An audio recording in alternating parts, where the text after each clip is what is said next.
Tesetai kibagengeit nebo toretusiek nebo Kenya Red Cross koboto department nebo Narok County Disaster Management kochenge muren agenge nebo kenyisiek 22 nekororokyo ainetab Amalo en county nebo Narok. Kamwa ofisayat netonondochin department nebo Disaster Management en serikalitab county nebo Narok Nancy Laboso kole tesetai en chengsetab weroton bo kenyisiek 22 ole kibwotyin kokola beek inendet en kasarta nekotieme kolandaen ainetab Amalo. Hiyo siku alibebwa saa 1 asubuhi akijaribu kufuga kwa kuenda ng'ambo ile ingine, na tukaweza kuja, tumeweza kutafuta tarehe 15. Maji ilikuwa mengi na ilikuwa inanyesha. Jana vile vile tumeweza kutafuta tena siku mzima, hatukuweza kufaulu, na tumerudia tena siku ya leo hapa hivi. Kwa ripoti ya familia wanatuambia huyo kijana ni wa miaka 20 mpaka 22 na alikuwa anafanya kazi ya uchungaji upande huu.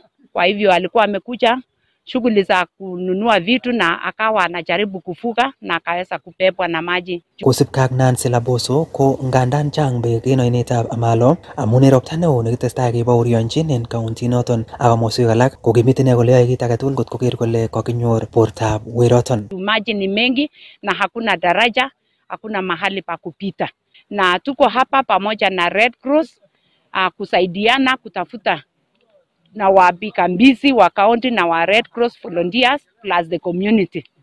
Na tunatumai kwamba leo inakaa, ingawa imenyesha nyanda za juu, lakini kuna uwezekano kwamba maji imepungua kidogo, na tuna matumaini sana ya kupata huyo kijana. Ole koyong'ong ine kole kokomuch kora konyor biik cheite 10 en ainet nebo Narok River ole kacher biikab emet koistoege nekitieme kelandaen ainosiek en kasari testai kebaorionjin ropta neo en kole kokochang'a beek en ainosiek cheterter en county noton. Tangu mvua ianze tumekumbana na hizi janga la watu kubebwa wengi, na kwa wakati huu nafikiri tumeweza kutoa miili zaidi ya 10.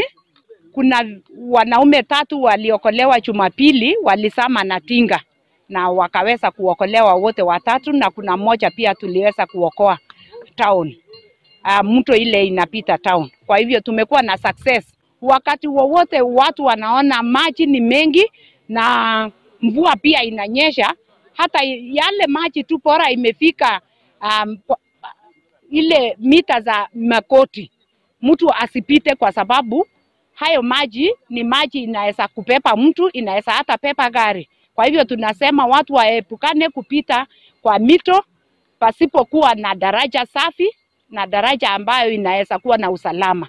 Kosom John Kirui biik chetindo maket nemie koboto kandoikab bolotet kotoret ichek en kasari tesetai ichek en chengsetab weroton bo kenyisiek 22. Tulipigiwa simu kwamba kuna kijana ameingia huu mto. Kijana mwenyewe amekuwa ni hali ya kawaida tu, vijana wana hustle kujitafutia. So katika hiyo harakati akaingia huu mto, nasikia yeye anafuganga huko. So hiyo siku nafikiria maji ilikuwa mingi, akaingia huo mto akaenda hivyo. Ile usaidizi tumepata ni county government. Kuna watu wametusaidia hapa, ndio tunaendelea na hao kutafuta. Ni vile tu maji iko mingi, at least saa hii tungekuwa tumepata. Mvua nayo ndio inaendelea kunyesha. Sasa ndio that's why hatuchapata. Kama familia kuna watu asubuhi tuliwatuma watu kutoka huko jini, kutoka hiyo site ya Pulunga, wapande hivyo wakikuja. Ndio at least tukutanie huko wote, tuone kama tutampata. Tumeomba hata ikiwezekana tukipata leo itakuwa ni faida kubwa sana kwetu, kwa sababu kule nyumbani watu wanakaa tu wakingoja, hakuna kitu inaendelea.